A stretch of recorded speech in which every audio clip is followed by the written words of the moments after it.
Hi guys, എനിക്കൊരു comment വന്നിട്ടുണ്ടായിരുന്നു. Samsung Galaxy S21 FE മേടിക്കുന്നത് ഇപ്പോൾ വർത്താണോ അല്ലയോ എന്ന്, അതോ സെക്കൻഡ് ഹാൻഡ് മേടിക്കുന്നത് ഇപ്പോൾ വർത്താണോ അല്ലയോ എന്ന്. അപ്പോൾ ഇതിന് വേണ്ടിയിട്ട് ഞാനൊരു വീഡിയോ ഉണ്ടാക്കണമെന്ന് കുറേ ദിവസമായി വിചാരിക്കുന്നു. അപ്പോൾ എന്തായാലും ഇതിന് വേണ്ടിയിട്ട് ഞാൻ എൻ്റെ എക്സ്പീരിയൻസ് ഷെയർ ചെയ്യുക.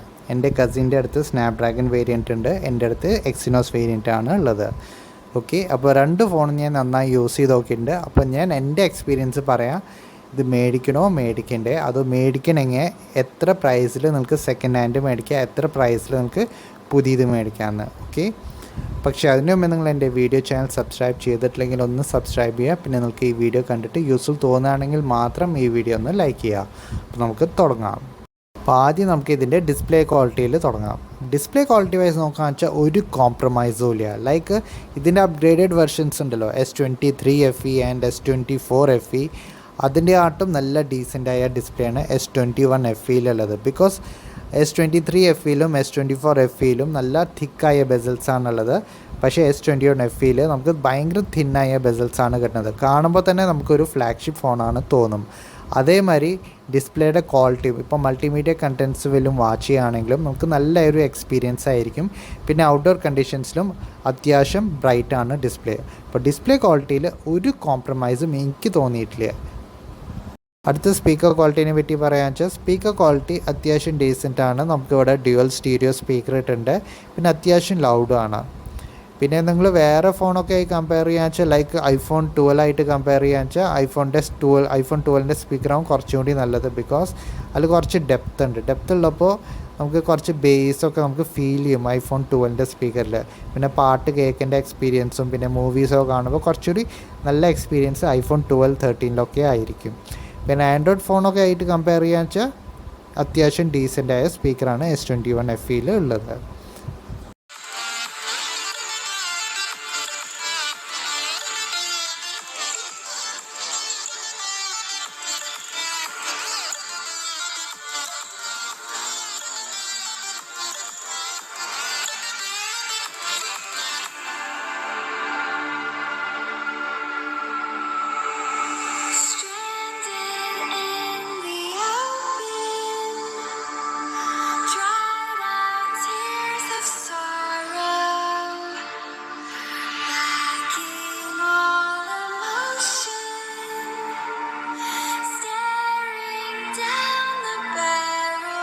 ഇപ്പോൾ അടുത്ത പെർഫോമൻസിനെ പറ്റി നോക്കുകയെന്ന് വെച്ചാൽ എനിക്ക് സ്നാപ്ഡ്രാഗൺ വേരിയൻ്റ് ആയിക്കോട്ടെ, എക്സിനോസ് വേരിയൻ്റ് ആയിക്കോട്ടെ, പെർഫോമൻസിൽ എനിക്ക് റിയൽ ലൈഫിൽ ഒരു മാറ്റവും തോന്നിയിട്ടില്ല.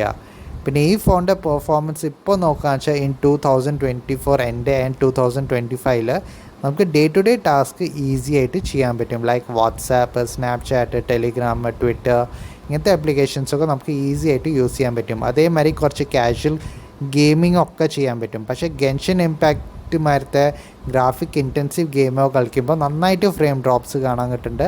പിന്നെ ഫോണ് പെട്ടെന്ന് ചൂടാവും ചെയ്യും, പിന്നെ ബാറ്ററി പെട്ടെന്ന് ഇറങ്ങുകയും ചെയ്യും. ആ ചെറിയൊരു പ്രശ്നമുണ്ട് ഇതിൽ. പക്ഷേ കാഷ്വൽ ഗെയിംസ് ലൈക്ക് BGMI ഇല്ലെങ്കിൽ വേറെ ഏതാ കോൾ ഓഫ് ഡ്യൂട്ടി അങ്ങനത്തെ ഗെയിംസൊക്കെ നമുക്ക് 30 മിനിറ്റ്സൊക്കെ സുഖമായിട്ട് കളിക്കാൻ പറ്റും ഇതിൽ രണ്ട് ഫോണിലും. പക്ഷേ ഫോൺ ചൂടാവും, ആ ചെറിയൊരു പ്രശ്നമുണ്ട്.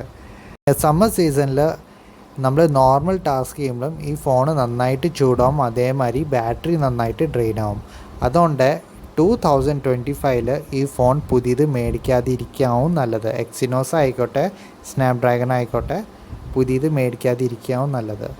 ഓക്കെ, പിന്നെ ഹീറ്റിംഗ് ഇഷ്യൂവിനെ പറ്റി പറയാമെന്ന് വെച്ചാൽ ഇപ്പോൾ ഡിസംബറിൽ അത്ര ഹീറ്റിംഗ് ഇഷ്യൂ ഒന്നും എനിക്ക് തോന്നിക്കുന്നില്ല. പക്ഷേ പീക്ക് സമ്മർ സീസൺസ് ഉണ്ടല്ലോ, പീക്ക് സമ്മർ സീസൺസിൽ നമ്മൾ നോർമൽ ടാസ്ക് ചെയ്യുകയാണെങ്കിലും നമുക്ക് ഫോൺ പെട്ടെന്ന് ചൂടാവുമ്പോൾ ബാറ്ററിയും പെട്ടെന്ന് ഡ്രെയിൻ ആവും. അപ്പോൾ ആ ചെറിയൊരു പ്രശ്നമുണ്ട് S21 FEയിൽ. അതിപ്പോൾ S21 FE സ്നാപ്ഡ്രാഗൺ വെർഷൻ ആയിക്കോട്ടെ, എക്സിനോസ് വേരിയൻ്റ് ആയിക്കോട്ടെ, രണ്ടിലും നമുക്ക് നല്ല ഹീറ്റിംഗ് ഇഷ്യൂ കാണാൻ കിട്ടും. അടുത്തത് നെറ്റ്വർക്ക് ക്വാളിറ്റിയിലാണ് എനിക്ക് ഡിഫറൻസ് തോന്നിക്കുന്നത് in Snapdragon variant and Exynos വേരിയൻറ്റിൽ ഞാൻ ജിയോൻ്റെ സിം ഇടുമ്പോൾ എൻ്റെ ഏരിയയിൽ എനിക്ക് 4Gയുടെ നെറ്റ്വർക്ക് കിട്ടില്ല. 4G പ്ലസ് കിട്ടും, പക്ഷേ 5G നെറ്റ്വർക്കേ കിട്ടില്ല.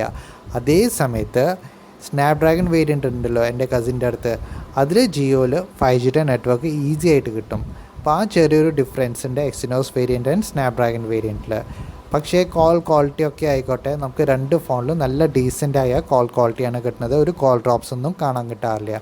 പക്ഷേ ഈ ചെറിയൊരു ഡിഫറൻസ് ആണ് എനിക്ക് കാണാൻ കിട്ടിയത്. കുറച്ചുകൂടി നല്ല 5G നെറ്റ്വർക്ക് വലിച്ചെടുക്കുന്നത് സ്നാപ്ഡ്രാഗൺ വേരിയൻ്റ് ആണ്. ഇനിയിപ്പോൾ ബാറ്ററി ലൈഫിനെ പറ്റി പറയാം.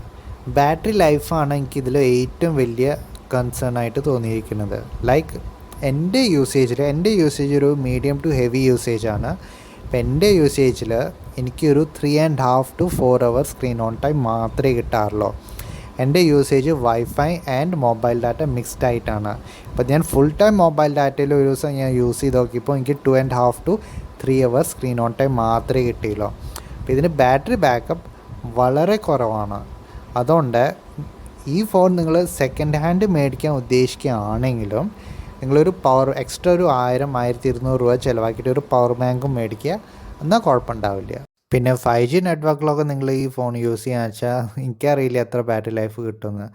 എന്തായാലും ഞാൻ 4G നെറ്റ്വർക്കിൽ യൂസ് ചെയ്തപ്പോഴാണ് എനിക്ക് 2.5 to 3 hours screen on time കിട്ടിയത്.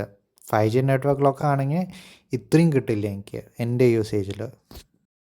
അടുത്തത് നമുക്ക് ക്യാമറ ക്വാളിറ്റീനെ പറ്റി നോക്കാം. ക്യാമറ ക്വാളിറ്റീനെ പറ്റി പറയാന്ന് വെച്ചാൽ ഈ ഫോൺ ലോഞ്ചായപ്പോൾ നമുക്ക് ഫ്ലാഗ്ഷിപ്പ് ലെവൽ ഫോൺസായിട്ട് കമ്പയർ ചെയ്യായിരുന്നു. പക്ഷേ സാംസങ് കുറേ സോഫ്റ്റ്വെയർ അപ്ഡേറ്റ് തന്നിട്ട് ഡെഫിനറ്റ്ലി നന്നായിട്ട് ഡൗൺഗ്രേഡ് ചെയ്തിട്ടുണ്ട് ഇതിൻ്റെ ക്യാമറ. പക്ഷേ നിങ്ങൾ നോക്കുകയാണെന്ന് വെച്ചാൽ നല്ല ഒരു ലൈറ്റിംഗ് കണ്ടീഷൻ കൊടുക്കുകയെന്ന് വെച്ചാൽ ഇതിൻ്റെ ടെലിഫോട്ടോ ലെൻസ് ആയിക്കോട്ടെ, അൾട്രാ വൈഡ് ക്യാമറ ആയിക്കോട്ടെ, വൈഡ് ആംഗിൾ ക്യാമറ ആയിക്കോട്ടെ, ഫ്രണ്ട് ക്യാമറ ആയിക്കോട്ടെ, നല്ല ഇംപ്രസീവ് ഫോട്ടോസാണ് ഇപ്പോഴും എടുക്കുന്നത്. പക്ഷേ കുറച്ച് ലോ ലൈറ്റ് കണ്ടീഷൻസിൽ ഈ ഫോണ് നന്നായിട്ട് സ്ട്രഗിൾ ചെയ്യുന്നുണ്ട്. അതേമാതിരി ഫ്രണ്ട് ക്യാമറ ലാസ്റ്റ് അപ്ഡേറ്റ് ചെയ്തതിന് ശേഷം ഇതിൻ്റെ ഫ്രണ്ട് ക്യാമറ കുറച്ച് ഡൗൺഗ്രേഡ് ആയിട്ടുണ്ട് ലോ ലൈറ്റ് കണ്ടീഷൻസിൽ. പക്ഷേ ഗുഡ് ലൈറ്റിംഗ് കണ്ടീഷൻസിൽ നമുക്ക് നല്ല ഫോട്ടോസാണ് എടുക്കാൻ പറ്റുന്നത്. ഇപ്പോൾ നിങ്ങളൊരു സെക്കൻഡ് ഹാൻഡിന് 20,000 ഈ ഫോൺ മേടിക്കാൻ ഉദ്ദേശിക്കുകയാണെങ്കിൽ ഇതിൻ്റെ അത്ര നല്ലൊരു ക്യാമറ ഫോൺ വേറെ കിട്ടില്ല. പിന്നെ ഇതിൻ്റെ ടെലിഫോട്ടോ ലെൻസ് ഇതിൽ 3x പോർട്രേറ്റ് മോഡിൽ വെച്ചിട്ട് നിങ്ങൾ ഫോട്ടോസ് എടുക്കുകയെന്ന് വെച്ചാൽ DSLR ലെവൽ ഫോട്ടോസ് ആവും കിട്ടുക. പക്ഷേ നിങ്ങൾ നല്ല ലൈറ്റിംഗ് കണ്ടീഷൻസിൽ വേണം ഇതിൽ ടെലിഫോട്ടോ ലെൻസ് യൂസ് ചെയ്തിട്ട് എടുക്കാൻ. ഓക്കെ, ഇനിയിപ്പോൾ ഈ ഫോൺ മേടിക്കണ്ടേ ഇൻ 2025. ഇപ്പോൾ സെക്കൻഡ് ഹാൻഡ് മാർക്കറ്റിൽ നിങ്ങൾക്ക് സ്നാപ്ഡ്രാഗൺ 888 വേരിയൻറ്റ് 20,000 കിട്ടുകയെന്ന് വെച്ചാൽ നിങ്ങൾക്ക് കൺസിഡർ ചെയ്യുക. അതേമാതിരി എക്സിനോസ് വേരിയൻറ്റ് 17,000 കിട്ടുകയെന്ന് വെച്ചാൽ കൺസിഡർ ചെയ്യുക. എക്സിനോസ് വേരിയൻറ്റും സ്നാപ്ഡ്രാഗൺ വേരിയൻറ്റും തമ്മിലും അധികം വ്യത്യാസമൊന്നുമില്ല. ഈ നെറ്റ്വർക്കിൻ്റെ മാത്രം ചെറിയൊരു വ്യത്യാസം മാത്രമേ ഉള്ളൂ. പക്ഷേ ക്യാമറ ക്വാളിറ്റി ആയിക്കോട്ടെ, ബാറ്ററി ലൈഫ് ആയിക്കോട്ടെ, ഹീറ്റിംഗ് ആയിക്കോട്ടെ, പെർഫോമൻസ് ആയിക്കോട്ടെ, എല്ലാം സെയിമാണ്. നെറ്റ്വർക്ക് ക്വാളിറ്റി കുറച്ചുകൂടി ഇമ്പ്രൂവ്മെൻറ്റ് നമുക്ക് S21 FE സ്നാപ്ഡ്രാഗൺ വേരിയൻറ്റിലാണ് കാണാൻ കിട്ടുന്നത്. ഓക്കെ, പിന്നെ നിങ്ങളുടെ ബഡ്ജറ്റ് 20,000 സംതിങ് ആണെങ്കിൽ നിങ്ങൾക്ക് സാംസങ് ഗാലക്സി S21 FEയുടെ അത്ര നല്ലൊരു ഫോൺ കിട്ടില്ല. സാംസങ്ങിൻ്റെ തന്നെ ഫോൺ വേണമെങ്കിൽ ഇത് നമുക്ക് ഫ്ലാഗ്ഷിപ്പ് ലെവൽ ക്യാമറാസ് കിട്ടുന്നുണ്ട്. ഡേ ലൈറ്റ് കണ്ടീഷൻസിൽ നിങ്ങൾക്ക് നല്ല ഇംപ്രസീവായ ഫോട്ടോസ് എടുക്കാൻ പറ്റും. ഡിസ്പ്ലേ ക്വാളിറ്റിയും ടോപ്പ് നോച്ചാണ്. പെർഫോമൻസും നോർമൽ യൂസേജിന് കുഴപ്പമില്ല. പക്ഷേ ആയിക്കൂടി ഒരു ഡ്രോബാക്ക് ഉള്ളത് എക്സിനോസ് വേരിയൻറ്റ് എടുക്കുകയെന്ന് വെച്ചാൽ നെറ്റ്വർക്ക് ക്വാളിറ്റി, ഇല്ലെങ്കിൽ ഇതിൻ്റെ ബാറ്ററി ലൈഫ് ഈ ഫോൺ മേടിക്കുകയെന്ന് വെച്ചാൽ ഞാനൊരു സജഷൻ കൂടിയും തരാം. ഒരു 1200 കൂടി ചിലവാക്കിയിട്ട് ഒരു പവർ ബാങ്കും കൂടി മേടിക്കുക. അങ്ങനെയാണെങ്കിൽ നിങ്ങളൊരു നോർമൽ യൂസർ ആണെങ്കിൽ ഈ ഫോൺ നിങ്ങൾക്ക് കൺസിഡർ ചെയ്യാം. അപ്പോൾ ഇതായിരുന്നു എൻ്റെ long term review about Samsung Galaxy S21 FE. നിങ്ങൾക്ക് ഈ വീഡിയോ കണ്ടിട്ട് യൂസ്ഫുൾ തോന്നുകയാണെങ്കിൽ മാത്രം ഈ വീഡിയോ ഒന്ന് ലൈക്ക് ചെയ്യുക. താങ്ക്